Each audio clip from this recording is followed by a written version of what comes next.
swasembada energi kita. Saya percaya dalam waktu yang tidak lama kita tidak akan impor BBM lagi dari luar.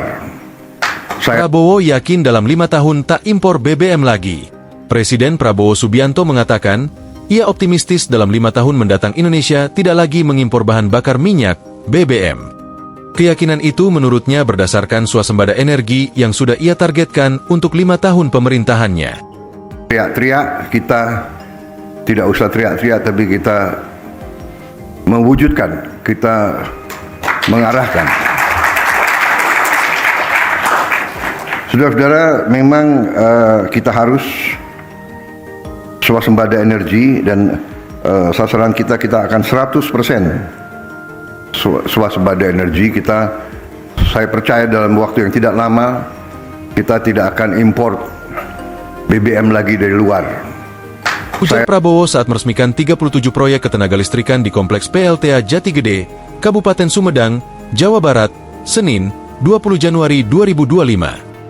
Saya punya keyakinan dalam 5 tahun kita akan tidak impor BBM lagi.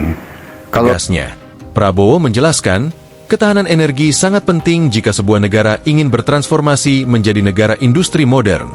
Di sisi lain, Indonesia harus mampu mengolah sumber energi yang dimiliki menjadi bahan bakar industri. Kita punya sumber alam yang cukup besar, dan kita sekarang punya kemampuan untuk melakukan transformasi ini. Untuk itu, saya kira kita sekarang ini menjadi salah satu di dunia negara yang mungkin termasuk paling maju di bidang transformasi energi, jelas Prabowo. Jadi negara banyak teriak-teriak, kita nggak usah teriak-teriak tapi kita mewujudkan, kita mengarahkan, tambahnya. Sebelumnya, Presiden Prabowo menyatakan, hasil dari tanaman perkebunan akan menjadi strategi swasembada energi Indonesia di bawah pemerintahannya. Hal itu disampaikan Prabowo saat menyampaikan pidato perdananya sebagai Presiden RI di Gedung MPR RI pada Minggu, 20 Oktober 2024 lalu.